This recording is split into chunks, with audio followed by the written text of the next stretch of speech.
First of all, let me affirm you for watching EdFamily today. You really could be doing so many different things right now, but the fact that this topic made you curious says a lot about who you are.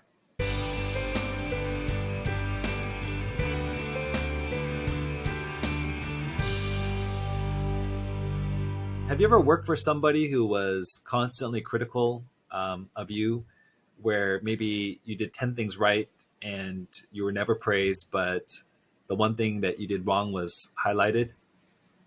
How well did you thrive under that constant criticism and correction? Now, how many of us do this to ourselves throughout the course of the day? Do we affirm ourselves or do we correct ourselves? I'm not saying correction is bad or that constructive criticism is bad, but I hope we're giving lots of opportunity as well to affirm ourselves. So maybe you did something really big and it was awesome. Well, I hope you spend some time really celebrating and acknowledging and taking a moment to kind of just drink it all in.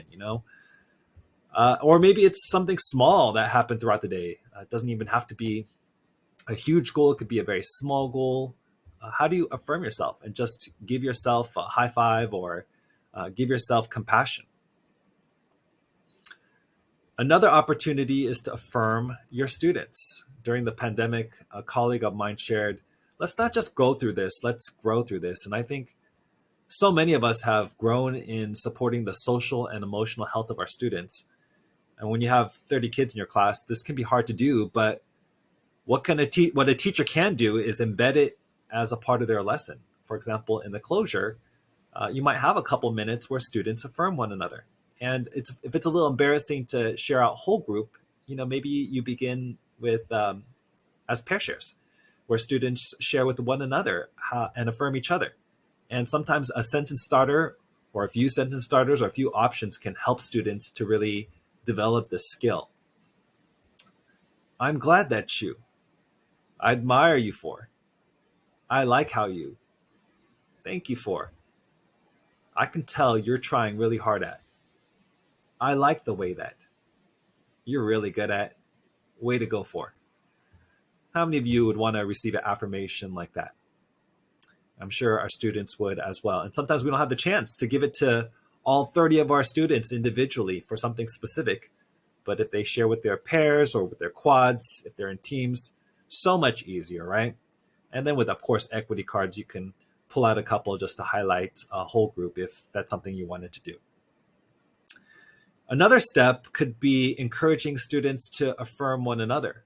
Now, once again, in the previous step, students are, kind of directed by the teacher, encouraged by the teacher.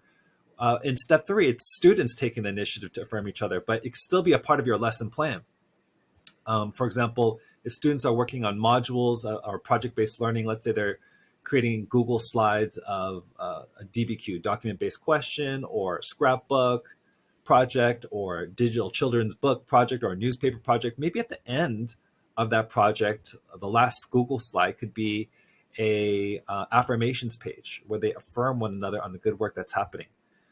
No matter how much I try to progress monitor and see what kind of good is happening in each of the teams, if you have 32 kids and 4 people per team, then you're looking at 8 different teams, right? And so you're not going to see a lot of what's happening in each team, but each person in the team knows exactly what's going on, right? So giving them the opportunity to affirm each other in a specific way. I remember I had this one class where we began with some affirmations at the end of modules, but then I don't know, for one reason or another, I forgot to add that to a future PBL. You know what the students did? Without me even prompting them, they did it on their own and created that credits page and affirmation slide where they affirmed one another. And that just reminded me how special and how important this is. And once again, it is a culture that's developed over time. Initially, it can begin a little awkward, but then it grows into something that people really value and appreciate. And lastly, step 4, affirm other staff members in meetings that you lead. Many of you are educational leaders or you participate in various meetings. And even if you're not the lead, you can always offer, and you can't do this in every situation, but just offer, hey, can we take a moment to affirm each other? I bet there's somebody that could use encouragement in that group. Oftentimes it's your leader, by the way. Just giving a short affirmation can be so refreshing.